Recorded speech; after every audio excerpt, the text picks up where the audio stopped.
Bonjour, je m'appelle Antoine Clos, je suis professeur de dessin dans un atelier parisien du 14e arrondissement et je vais vous montrer comment dessiner un corps assis.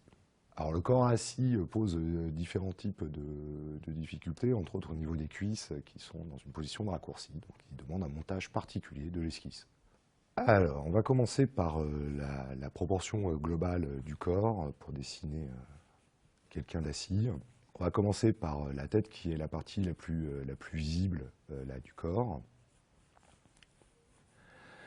On va avoir le buste. Le buste en position assise ne subit pas de déformation. Donc il n'y aura pas de problème particulier sur le buste. Puis va arriver une partie plus complexe à l'intérieur de la représentation qui va s'opérer au niveau des cuisses. Pourquoi? Parce qu'elles viennent vers vous, et donc à ce moment-là, les proportions subissent une déformation. Il va falloir d'abord trouver la position du genou par rapport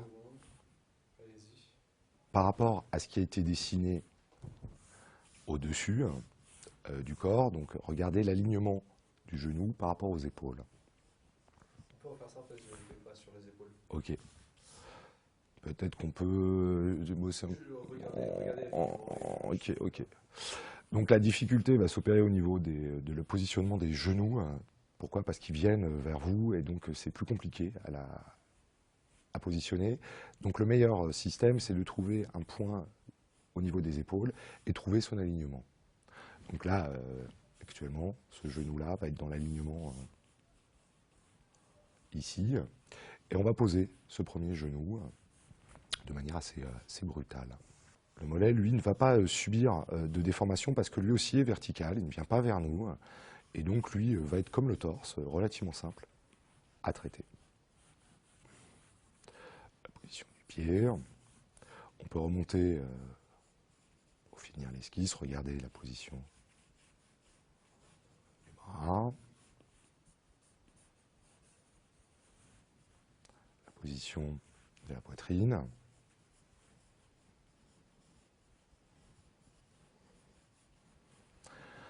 La position de du deuxième genou aussi importante. On va le comparer à la position de ce qui a déjà été dessiné.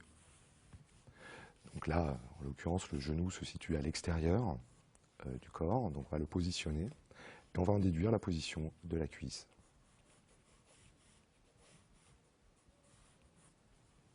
On peut repositionner le bras.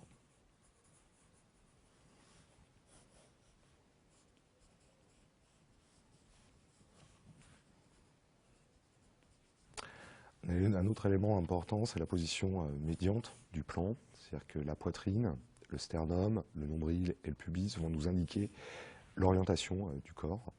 Donc on va être attentif à ces zones-là pour les positionner dans l'espace. Donc là, on a vu dans le dessin d'un personnage assis l'importance du positionnement des genoux à cause des éléments qui viennent vers vous, donc des éléments qu'on appelle en raccourci. Et donc il faut être particulièrement attentif à ces zones-là, quel que soit le type de dessin.